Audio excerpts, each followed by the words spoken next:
이번 시간에는 지난번에 있은 그 신체적 학대, 정서적 학대에 이어서 이 성적 학대에 대해서 알아볼 수 있도록 하겠습니다. 성적 학대는 성적 수치심을 유발하는 행위라든가 성폭력, 성희롱이라든가 성추행 이런 것들이 포함이 되죠.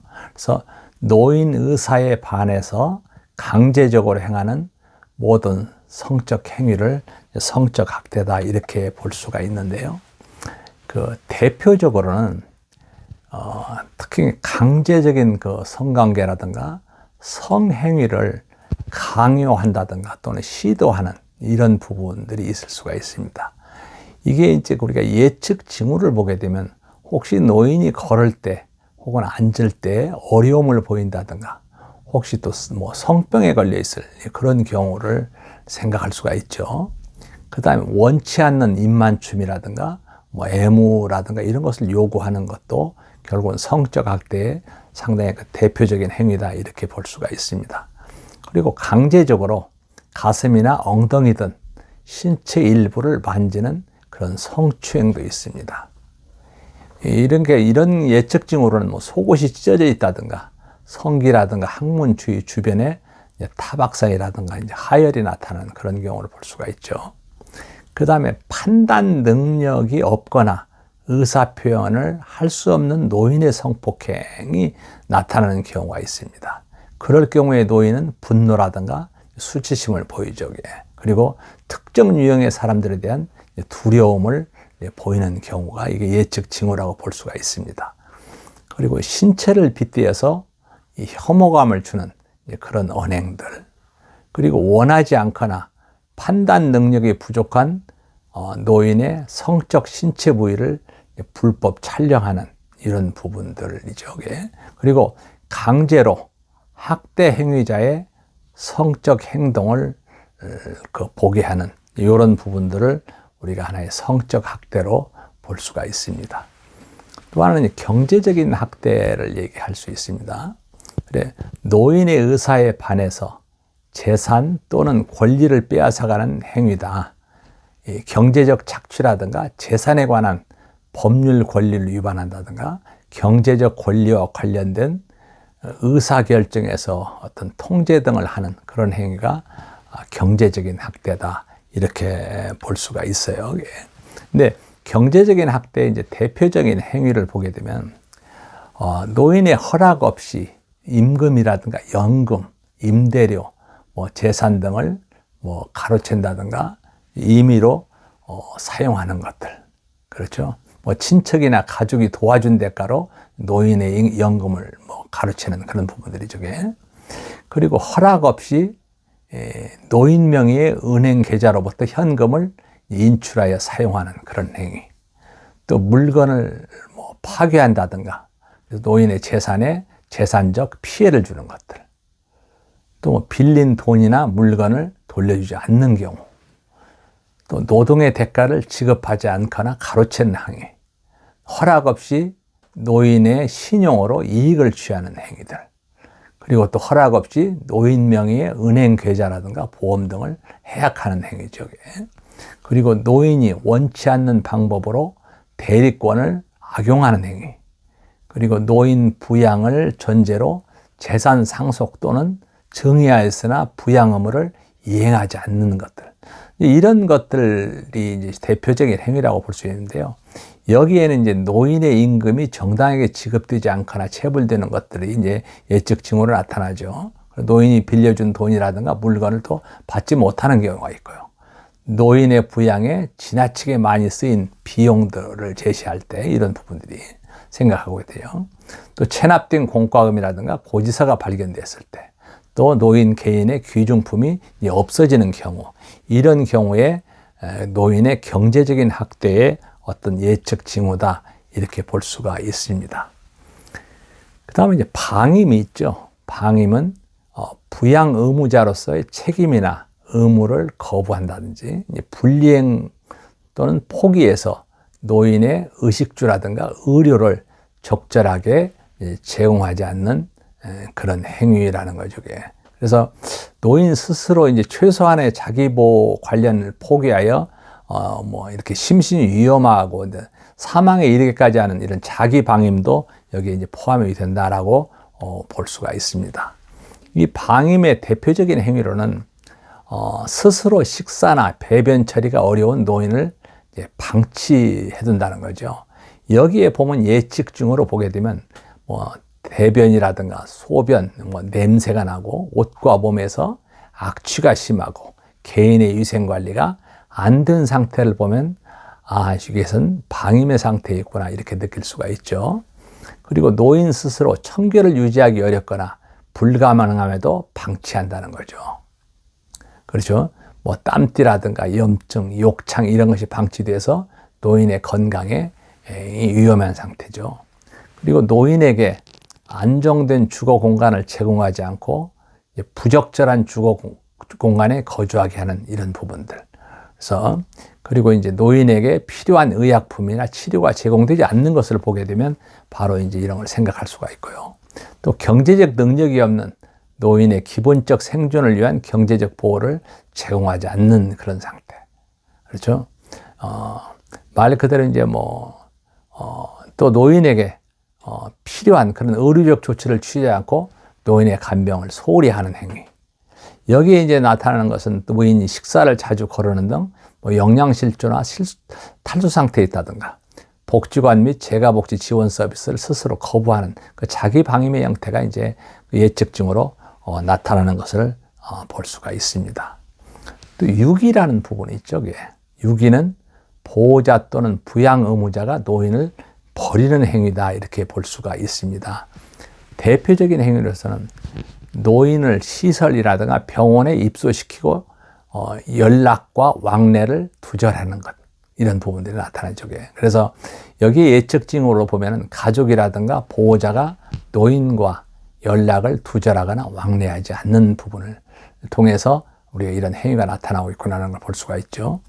또 인지 기능을 상실한 노인을 고의적으로 가출 또는 배회하게 한다. 그래서 이 노인이 낯선 장소에서 배회하는 것을 보면은 이런 유기 상태에 있다는 걸 알 수가 있습니다. 그리고 노인을 낯선 장소에 버리는 것, 또 배회하는 상태에서 발견된 노인에 대해서 부양 의무자가 부양 의무 이행을 거부하는 것, 이런 것들을 우리가 유기다 이렇게 얘기를 할 수가 있습니다. 이런 학대에 대해서 신고 의무자는 꼭 신고를 해야 되는데 신고 의무자의 역할이 있습니다. 그리고 노인복지법 제39조에 보면은 신고 의무자의 역할이 있는데 특히 어떤 경우에 신고해야 되느냐.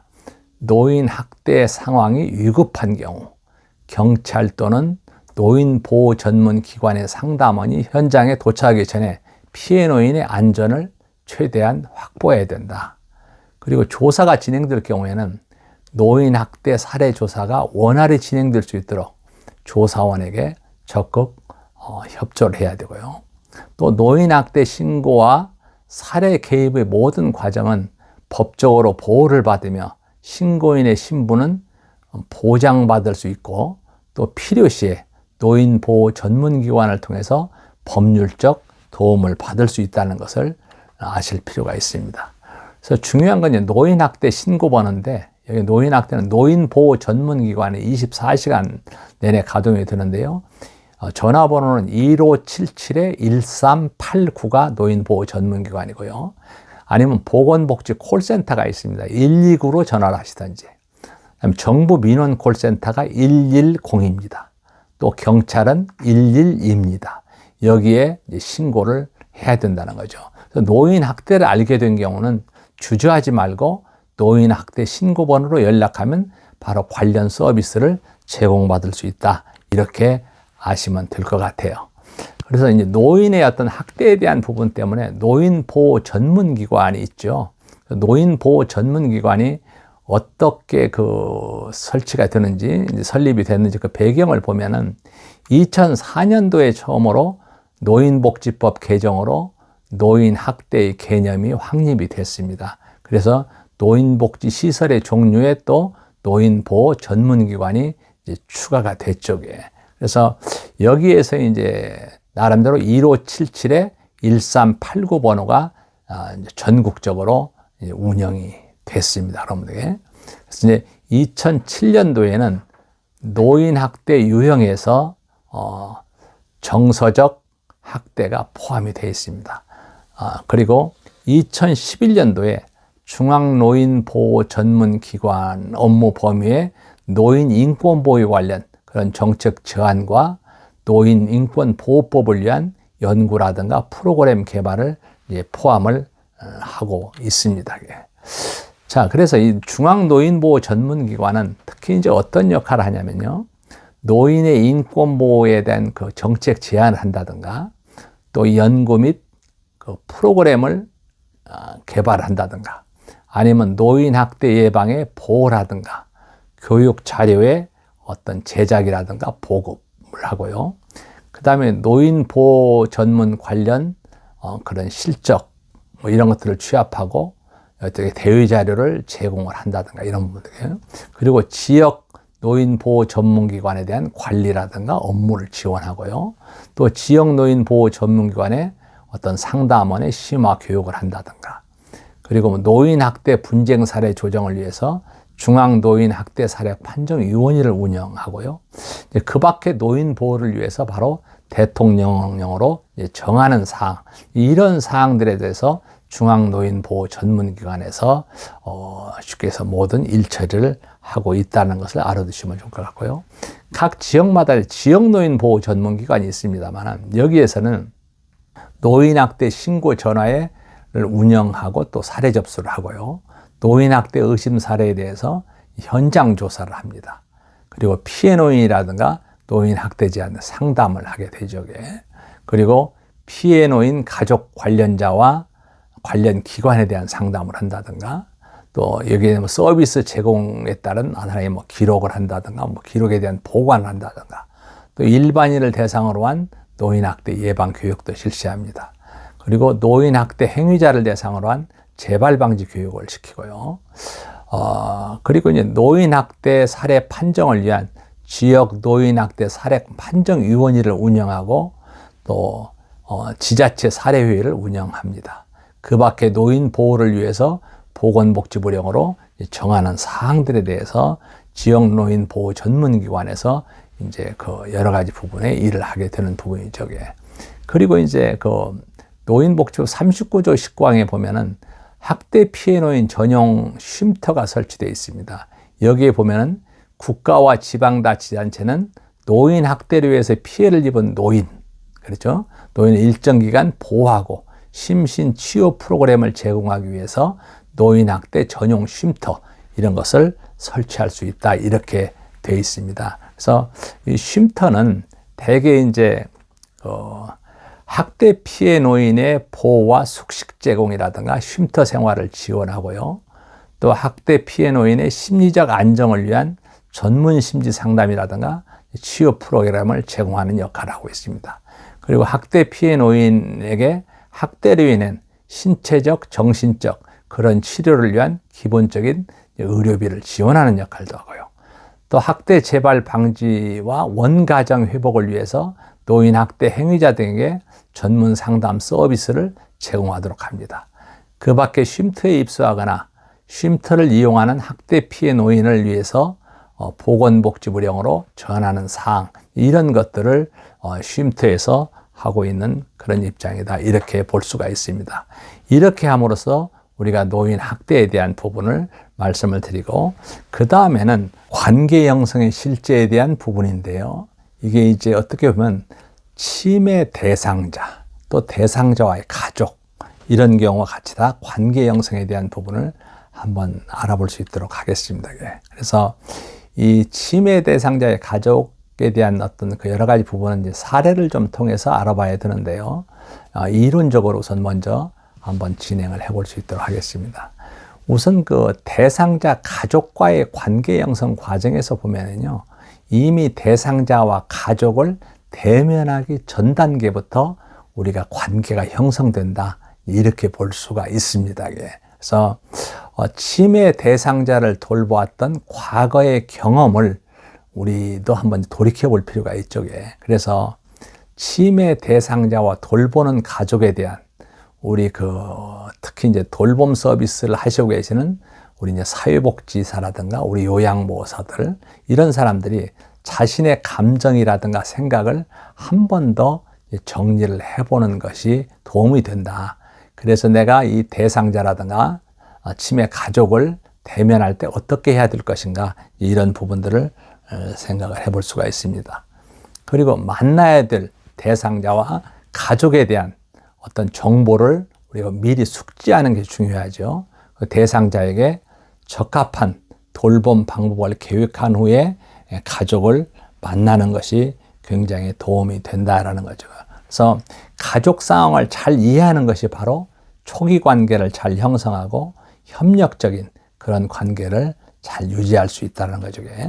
그리고 치매 대상자와 가족 관계의 긍정적 초기 관계 형성이 바로 적절한 의사소통 능력이고 말 그대로 효율적인 그런 서비스 이용이 이루어지도록 하나의 상당히 도움이 된다라고 얘기를 할 수가 있습니다. 그래서 우선 치매 대상자와 가족과의 첫 만남의 단계를 우선 생각을 해볼 필요가 있는데요.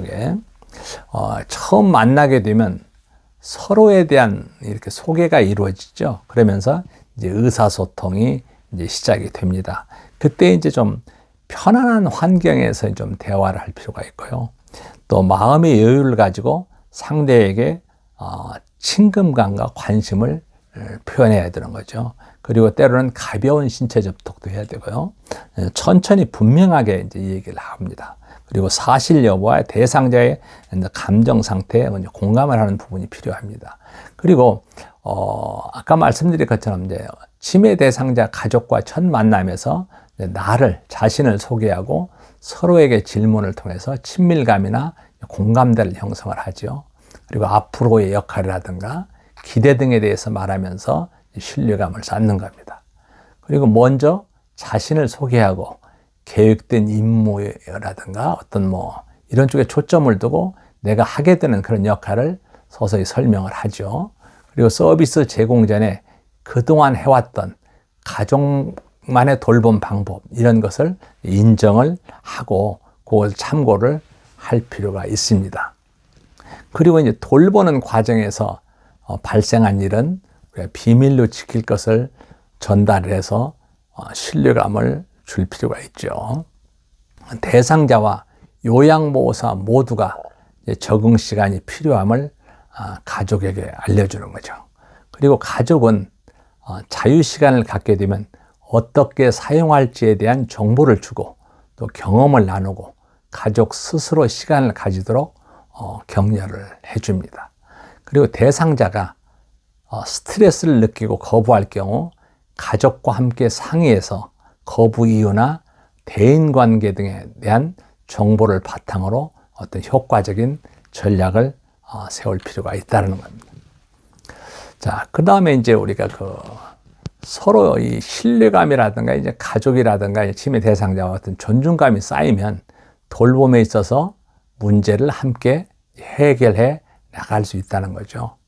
그리고 관심을 기울이는 것이 관계 형성에 이제 중요한 기술이다. 이렇게 얘기를 할 수가 있습니다. 그리고 언어적 표현 외에 비언어적인 표현을 통해서도 우리가 관심을 전달할 수가 있고요.